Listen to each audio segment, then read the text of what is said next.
우리가 삶을 살아가면서 많이 듣고 접하는 단어와 개념이 있습니다. 사회적 통념, 철학적인 의미를 지니고 있기도 하고 무엇인가 판단하고 해석하며 규정하는 의미를 지니기도 합니다. 바로 정의라는 단어입니다.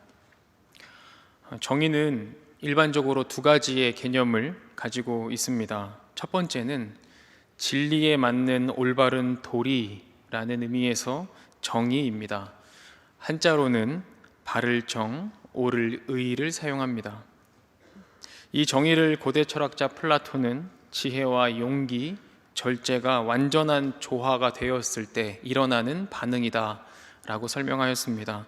또한 일반 철학에서는 개인 간의 올바른 도리 또는 사회를 구성하고 유지하는 공정한 도리라 설명합니다. 또 세계적인 정치 철학자 마이클 샌델 교수는 자신의 책 정의란 무엇인가에서 정의의 형식적 개념을 다음과 같이 설명했습니다. 정의란 윤리, 합리성, 법률, 자연법, 종교, 공정함 혹은 균등함, 그리고 선포된 윤리의 위배에 따른 처벌 등의 바탕을 두고 내리는 도덕적인 옳음이다 라고 설명하였습니다. 쉽게 말해서 정의라는 것은 올바른 뜻, 바른 뜻, 그것을 의미합니다. 그리고 그것을 추구하는 행위를 정의다라고 이야기합니다. 보통 사회에서 사람들은 이렇게 이야기합니다. 정의를 세워야 한다, 정의를 구현해야 한다, 정의를 위해 싸워야 한다, 이렇게 표현하기도 합니다. 그러므로 정의를 세운다는 것, 그리고 정의를 구현한다는 것은 공평하고 공정하며 힘에 휘둘리지 않고 바른 결정을 하는 것, 그리고 그렇게 하기 위해서 플라톤의 말처럼 지혜와 용기, 절제가 완전한 조화가 필요한 행위, 그것이 바로 정의입니다. 정의의 의미 두 번째는 어떤 말이나 사람, 사물, 상황을 뜻을 명백히 밝혀서 규정하는 행위에 정의가 있습니다. 한자로는 정할 정, 옳을 의를 사용합니다. 즉 무엇인가를 판단하고 이해하고 분석해서 가장 합리적이고 이해하기 쉽게 설명하는 것을 우리는 정의라고도 이야기합니다. 예를 들어 자동차의 정의는 엔진에서 만든 동력을 바퀴에 전달하여 지상에서 승객이나 화물을 운반하는 교통수단으로 정의를 내릴 수 있습니다.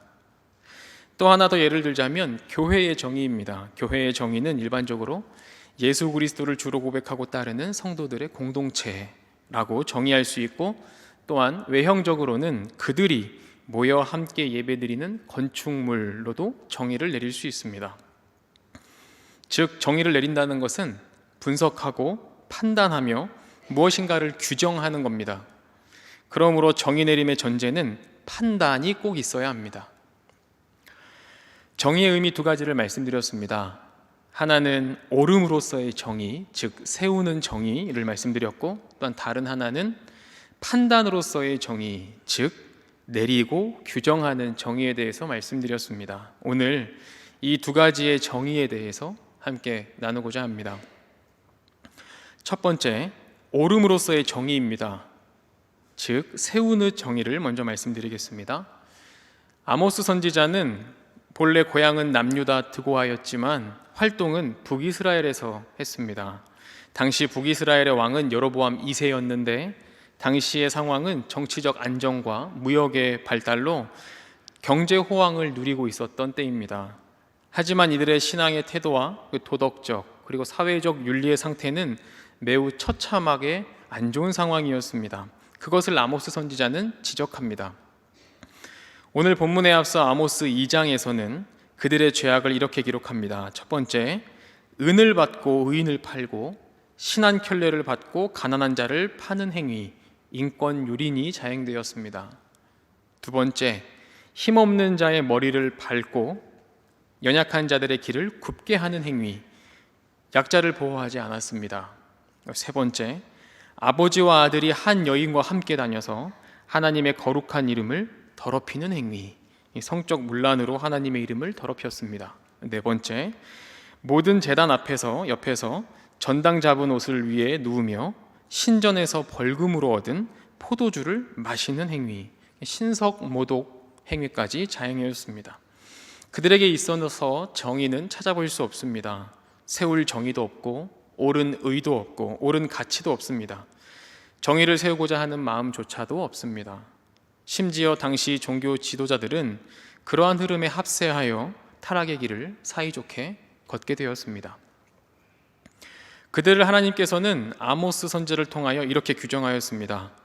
아모스서 5장 7절입니다. 정의를 쓴 쑥으로 바꾸어 공의를 땅에 던지는 자들아 라고 말씀하셨습니다. 어느 시대를 막론하고 정의를 세우고자 하는 마음들은 언제나 그랬습니다. 있었습니다. 정의의 갈급함은 항상 있었습니다. 그러나 정의를 외치고 정의를 세우는 것은 누구나 할 수 있는 일은 아닙니다. 왜 그러냐 하면 그만한 권력이 있어야 하고 명성이 있는 자, 높은 위치에 있는 자가 정의를 추구하고 외칠 수 있기 때문에 그렇습니다. 그리고 그들의 심연에는 높아지기 위함과 권력이 있는 자, 영향력 있는 자가 되고자 하는 자기의 욕망이 있는지도 모르겠습니다. 그래서 누구나 언제나 사회 정의를 외치는 사람이 있었고 정의를 세우고자 하는 사람들이 언제나 차고 넘쳤습니다. 그런데 신앙에서의 정의는 조금 다릅니다. 정의는 사람이 세우고 우리가 세우는 것이 아닙니다. 이 명성이 있는 자, 권력이 있는 자가 정의를 세우는 것이 아닙니다. 이사야서 42장 1절을 함께 읽어보겠습니다. 시작. 내가 붙드는 나의 종, 내 마음에 기뻐하는 자, 곧 내가 택한 사람을 보라. 내가 나의 영을 그에게 주었은즉 그가 이방의 정의를 베풀리라. 아멘. 누가 정의를 세우고 누가 정의를 베푼다고 말씀하십니까? 하나님께서 정의를 세우시고 예수 그리스도께서 정의를 베푸신다고 이사야 선지자는 말하고 있습니다. 이미 하나님께서 정의를 세우셨습니다. 창조 때부터 이미 하나님께서는 정의를 정해 놓으셨습니다. 그것을 우리는 하나님의 섭리다라고 이해합니다. 그러므로 피조물된 우리는 정의를 세우는 것이 아니라, 정의를 세우려 노력하며 애쓰는 것이 아니라 하나님의 정의, 하나님의 섭리에 순종하며 살아가는 것이 우리의 모습입니다. 어느 날 예수님께서 제자들과 무리들과 함께 산에 오르셨습니다. 그리고 그곳에서 가르침을 주셨는데 그러면서 말씀하시기를 의에 줄이고 목마른 자는 복이 있나니 저희가 배부를 것이다 라고 말씀하셨습니다.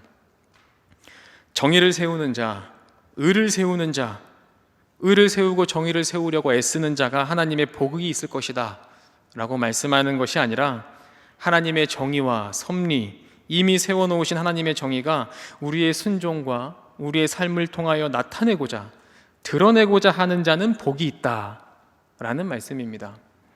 즉 정의는 주님께서 이미 세우셨고 그것에 순종하는 자는 복이 있을 것인데 그 복은 풍족한 주님의 은혜를 누리는 것이다 라는 말씀입니다. 그러므로 오늘 본문의 아모스 선지자는 이스라엘에게 정의를 세워라, 너희가 하나님의 의를 세워라, 너희가 의를 세워 정의를 세워 영향력 있는 자가 되어라 선포하는 것이 아닙니다.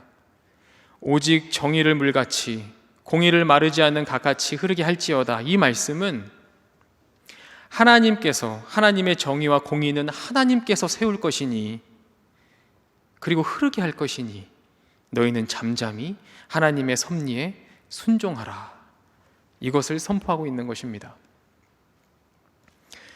하나님께서 세상을 창조하셨습니다.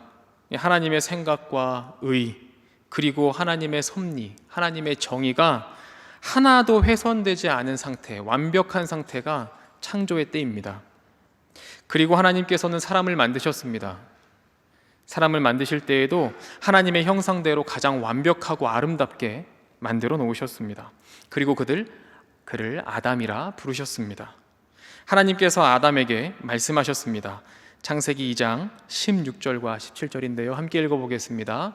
시작. 여호와 하나님이 그 사람에게 명하여 이르되 선악을 알게 하는 나무 열매는 먹지 말라.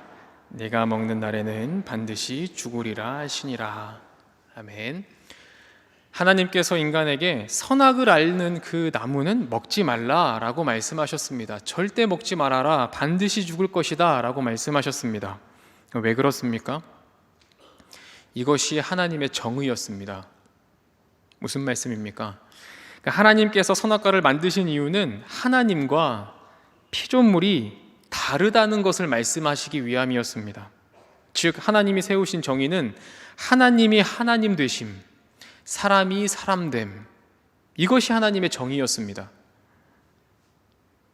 하나님과 사람이 다르다는 것, 하나님과 사람의 경계가 명확하다는 것, 그것이 하나님의 정의였습니다. 그런데 그 하나님의 정의를 깨트려버린 존재가 누구입니까? 바로 사람이었습니다. 왜 그렇습니까? 사람이 하나님 되고자 했을 때 하나님의 정의는 깨어져 버렸습니다. 바로 사람의 죄로 하나님의 정의는 깨어져 버렸습니다. 그러니 사람이 스스로 정의를 다시 세울 수 있겠습니까? 사람이 정의를 세운다는 것이 가능한 일이겠습니까? 사도 바울은 하나님의 정의를 깨버린 사람의 마음을 지적하며 이렇게 말했습니다. 로마서 10장 2절과 3절인데요. 함께 읽겠습니다. 시작. 내가 증언하노니 그들이 하나님께 열심히 있으나 올바른 지식을 따른 것이 아니니라. 하나님의 의를 모르고 자신의 의를 세우려고 힘써 하나님에 의해 복종하지 아니하였느니라. 사도 바울은 말합니다. 그들은 하나님께 열심은 있으나 올바르지 않다. 하나님의 의를 모르고 자신의 의를 세우려고 하나님에 의해 복종하지 않는다.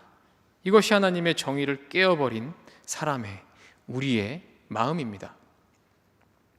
우리는 깊게 진중하게 생각해 보아야 합니다. 우리가 세우려는 정의가 하나님의 의인가 아니면 우리 혹은 나의 정의인가? 그리고 또 생각해 보아야 합니다. 하나님의 정의를 무너뜨린 우리가, 사람이 정의를 세울 수 있는 자격이 있는가? 사랑하는 남대문 교회 공동체 여러분, 정의를 세우려 애쓰지 마시기 바랍니다. 하나님께서 이미 말씀을 통해 세우신 정의에 순종하시기를 바랍니다. 이미 하나님께서는 성경을 통해서, 말씀을 통하여 이미 정의를 세워놓으셨습니다. 우리는 그저 순종하고 따르면 우리가 해야 할 일은 끝난 것입니다. 우리는 정의를 세우는 존재가 아니라 하나님의 정의에 순종하는 존재입니다. 바라기는 우리 남대문 교회 공동체가 정의를 세우려고 애쓰기보다, 정의를 외치기보다 이미 하나님께서 세우신 정의를 말씀을 통해서 기억하시고 그 말씀에 순종하는 공동체가 되어줘 가기를 간절히 바라겠습니다.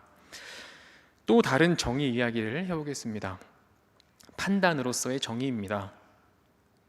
규정하는 정의에 대한 이야기입니다.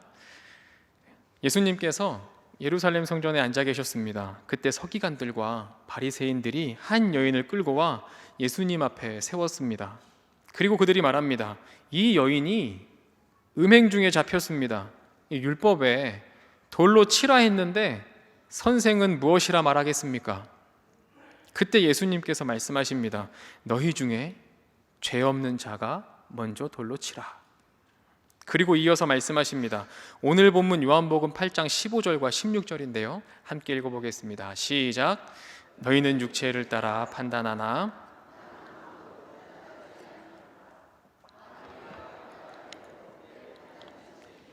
이는 내가 혼자 있는 것이 아니요 나를 보내신 이가 나와 함께 계심이라. 아멘. 무슨 말씀이십니까?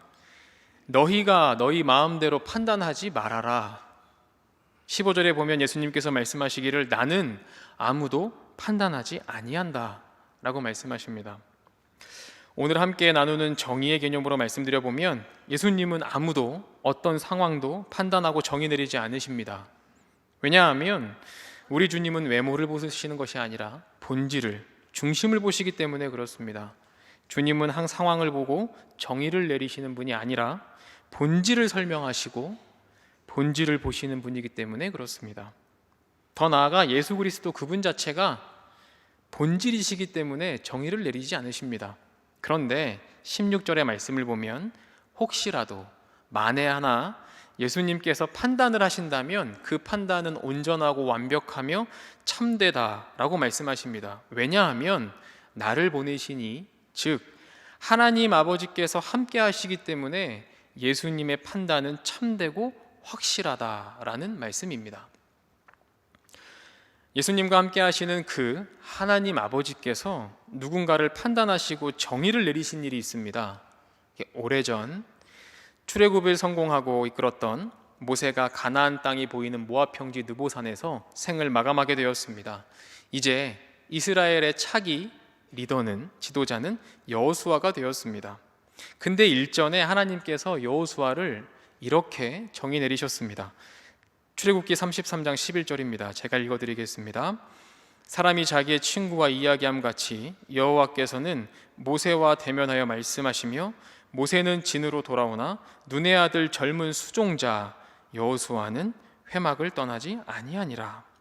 하나님께서는 이미 오래전 여호수아를 정의 내리셨습니다. 무엇이라 정의 내리셨습니까? 모세의 수종자로 정의를 내리셨습니다. 하나님은 여호수아를 모세 뒤로 이을 차기 지도자로 예비하셨고 지도자 훈련을 출애굽 때부터 차근차근 하도록 하셨습니다.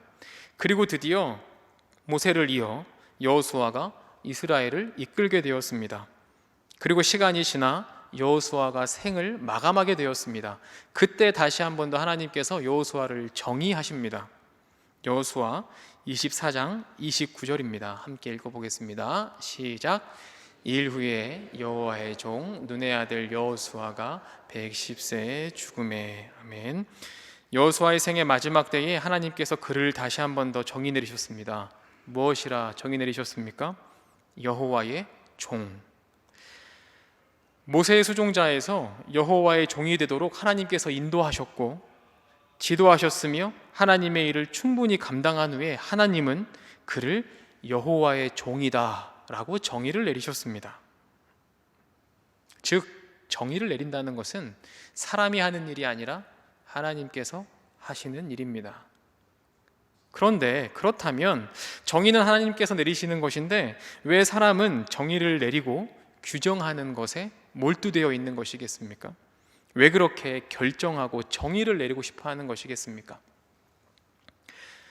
에덴 동산 이야기를 다시 드려보겠습니다. 하나님께서 동산의 선악을 알게 하는 나무를 절대 먹지 말아라 라고 말씀하신 후에 이런 말씀을 하셨습니다. 창세기 2장 19절입니다. 제가 읽어드리겠습니다. 여호와 하나님이 흙으로 각종 들짐승과 공중의 각종 새를 지으시고 아담이 무엇이라고 부르나 보시려고 그것들을 그에게로 이끌어 가시니 아담이 각 생물을 부르는 것이 곧 이름이 되었더라. 하나님께서 사람 아담에게 권위를 주셨습니다. 권력을 주셨습니다. 어떤 권위와 권력입니까? 각종 들짐승과 공중의 새의 이름을 지을 권위를 주셨습니다. 정의를 내릴 권위를 주셨습니다. 아담이 차근차근 그것의 이름들을 불렀습니다. 하나님께서 아담아 그 이름은 좀 아닌 것 같다. 다른 것으로 지어보면 어떻겠니? 라고 말씀하시지 않으셨습니다. 어떻게 말씀하셨습니까? 아담이 각 생물을 부리는 것이 곧 그 이름이 되었더라. 하나님은 아담, 즉 사람을 동역자로 세우셨습니다. 정의를 내릴 수 있는 사람으로 세우셨습니다. 세상을 창조하고 이끌어갈 존재로 세우셨습니다. 그런데 안타깝게도 그 권위를 박탈당했습니다. 아니 오히려 정의를 내릴 수 있는 그 권위를 던져버렸습니다. 죄로 인해서 사람은 더 이상 정의를 내릴 수 없는 권한이 없어졌고 오히려 정의를 내림받으며 규정받으며 살아가게 되었습니다. 이제 정의를 내리는 존재가 아니라 누군가의 정의를 받고 정의 내림을 받는, 평가받는 존재로 바뀌게 되었습니다. 그런데 안타깝게도 사람은 여전히 정의를 내리려고 합니다. 이것은 저것이다. 저것은 그것이다. 그 사람은 원래 이런 사람이다. 원래 저런 사람이다. 그 상황은 이런 거다. 우선 정의를 내리고 시작합니다. 왜 그렇습니까? 왜 그렇게 정의를 내리고 싶어 하는 것이겠습니까? 앞서 아담에게 각종 들짐승과 공중의 새의 이름을 지을 권위를 주셨다고 말씀드리지 않았습니까? 그런 그 권위 때문에 그렇습니다. 이 권위와 권력이 정의를 내리는 사람에게 주어지기 때문에 그렇습니다. 다르게 말씀드리자면 정의 내리는 자가 권력 있는 자, 권위 있는 자가 되기 때문에 그렇습니다. 그래서 무엇인가를 빨리 정의 내리고 빨리 처리하고 무엇인가를 빨리 결정하고자 하는 마음이 우리에게 있다는 것입니다. 그래서 앞서 말씀드리기를 아쉽게도 사람에게는 이미 정의 내리는 권위가 사라졌습니다. 그러나 우리의 죄가, 우리의 욕심이, 높아지려는 마음이, 권력을 갖고자 하는 마음이 계속해서 정의를 내리라고 유혹합니다. 상황, 사람, 현상 모든 것을 보고 정의를 내리는 것을 잘하고 있다라고 생각하며 살아가는 것이 우리 현재의 모습입니다. 그러나 기억해야 할 것은 우리는 정의를 내리는 존재가 아니라 정의 내림을 받는 존재입니다. 정의 내려져야 하는 존재입니다. 어떠한 정의가 우리에게 내려져야 하겠습니까? 요한일서 3장 2절입니다. 함께 읽어보겠습니다. 시작. 사랑하는 자들아, 우리가 지금은 하나님의 자녀라. 장래에 어떻게 될지는 아직 나타나지 아니하였으나 그가 나타나시면 우리가 그와 같을 줄을 아는 것은 그의 참모습 그대로 볼 것이기 때문이니. 아멘. 우리에게 내려져야 하는 정의는 하나님의 자녀라는 정의입니다. 하나님의 자녀라 판단받는 삶을 살아내야 합니다. 하나님의 자녀가 무엇이겠습니까? 어떠한 모습으로 삶을 살아내야 하나님의 자녀의 모습으로 평가받을 수 있겠습니까? 오늘 본문 요한복음에 의하면 답을 얻을 수 있습니다. 서로 판단하지 말라. 사람과 상황에 정의 내리려 하지 말아라. 왜 정의를 내리지 말아야 합니까? 이 정의를 내리는 순간 모든 것이 깔끔해지고 정리될지는 모르지만 수많은 경우의 수와 수많은 가능성을 사라지게 만드는 것이 정의 내리는 일입니다. 사람에게 정의를 내리는 행위는 그 사람을 좁디 좁은 상자에 넣는 것과 같습니다. 상황과 현상을 판단하고 정의 내리는 경우는 그 상황의 옆면과 뒷면을 보지 못하게 하는 것과 같습니다. 그러므로 판단하는 것, 판단하지 않는 것, 정의를 내리지 않는 것이 하나님의 자녀라 일컬음을 받기 위한 시작, 하나님의 자녀라는 정의를 얻기 위한 시작임을 기억하며 살아가는 우리 모두가 되기를 간절히 바라겠습니다. 말씀의 결론을 맺어보겠습니다. 앞서 말씀드린 것을 요약해 보면 일반적으로 정의라고 하면 두 가지 의미가 있다고 말씀드렸습니다. 하나는 옳은 뜻을 세우는 것, 그리고 다른 하나는 무엇인가를 판단하여 규정하는 것. 그래서 우리가 표현하기를 정의를 세운다 혹은 정의를 내린다라고 표현합니다. 옳은 뜻, 정의를 세우는 것은 사람이 할 수 있는 일이 아닙니다. 왜냐하면 사람은 원래 정의롭지 않기 때문에 그렇습니다. 하나님의 정의를 무너뜨린 존재가 바로 사람이기에 정의를 다시 세울 수 있는 존재가 사람은 아닙니다. 이미 세워진 영원한 하나님의 정의, 곧 말씀에 순종하는 존재가 되어야 한다라고 말씀드렸습니다. 또 무엇인가를 판단하고 규정하는 정의에 대해서도 말씀드렸습니다. 사람은 태초에 하나님의 권위를 받아 정의를 내리는 일을 감당했습니다. 그러나 죄로 인해서 스스로 그 권위를 버렸습니다. 그럼에도 불구하고 사람은 상황과 현상, 사람에 대해 정의를 내리고자 합니다. 이유는 빨리 무엇인가를 정하고자 하는 마음, 그리고 그 권위와 권력을 갖고자 하는 마음 때문입니다. 그러나 이제 사람은 정의를 내리는 존재가 아니라 하나님의 자녀다라는 일컬음을 받는 정의 내려지는, 규정받는 존재가 되어야 한다라고 말씀드렸습니다. 그러므로 오늘 설교의 제목처럼 정의는 우리가 세우는 것도 아니고 내리는 것도 아닙니다. 지난 성구용신 예배 그리고 새벽 기도회 시간에 말씀드린 적이 있습니다. 여러분, 배와 방주의 차이를 아십니까? 배는 키가 있지만 방주는 키가 없습니다.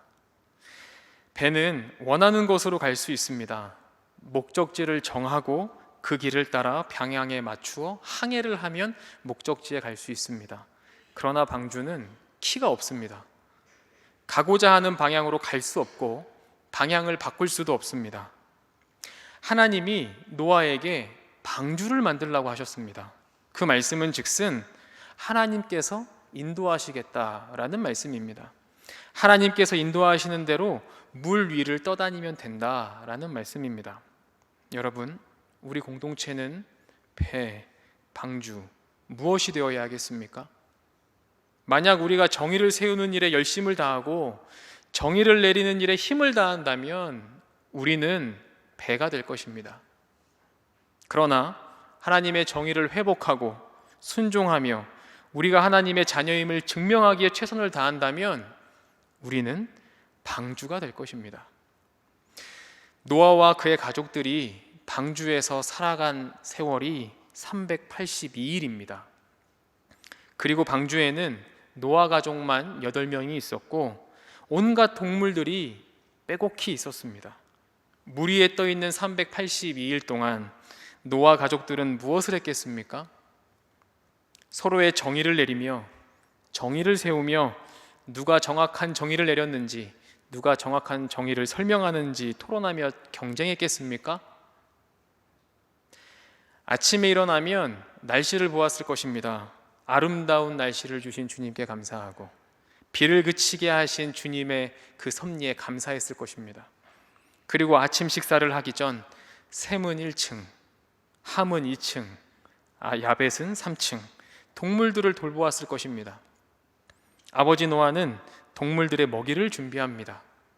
그리고 아들들은 맡은 층에 동물들의 먹이를 줍니다. 그리고 노아 가족 8명은 함께 식사를 나누고 서로 의지하면서 서로 살피고 하나님의 섭리를 믿고 의지합니다. 이것이 방주된 교회 공동체의 모습입니다. 하나님께서 인도하시는 대로, 바람을 불어주시는 대로 우리의 방향과 우리의 정의에 집중하는 것이 아니라 각자의 맡은 일, 각자 해야 할 일, 그것에 집중하면 됩니다. 그리고 함께 먹으며 함께 물이 빠질 그날을 기다리며 고대하며 그날을 기다리면 되는 것입니다. 그것이 방주입니다. 다시금 권면드립니다. 정의를 세우려고 하지 마시고 하나님의 정의에, 하나님의 섭리에 순종하는 우리 모두가 되기를 간절히 바랍니다. 또한 정의를 내리려고 하지 마시고 하나님의 자녀라 일컬음 받고 정의 내림을 받는 우리 모두가 되기를 마음 다해 간절히 바랍니다. 그리하여 하나님이 이끄시는 대로 물에 떠다니는 방주, 각자의 자리에서 최선을 다하고 함께 먹으며 그날을 기다리는 하나님의 방주 공동체가 되기를 간절히 바라겠습니다. 기도하겠습니다. 사랑과 은혜의 하나님 아버지, 여전히 우리는 연약한 죄인이기에 정의를 세우고자 욕망을 드러내고 정의를 내리고자 목소리를 높이며 우리가 가고 싶은 길을 향하여, 가고 싶은 곳을 향하여 열심히 키를 부여잡고 목적지를 향해 달려가는 배와 같습니다. 주님, 우리를 불쌍히 여기시고 우리의 마음과 생각을 붙잡아 주시며 힘과 능력을 더하여 주시옵소서. 그리하여 하나님의 정의에 순종하며 하나님의 자녀라 정의 내림받는 우리가 되게 하시고 하나님의 방주가 되어 하나님께서 이끄시는 대로 물 위를 떠다니며 그날과 그때를 기다리는 하나님의 방주 공동체로 든든히 서가도록 인도하여 주시옵소서. 모든 것 감사드리오며 예수님의 이름으로 기도드리옵나이다. 아멘.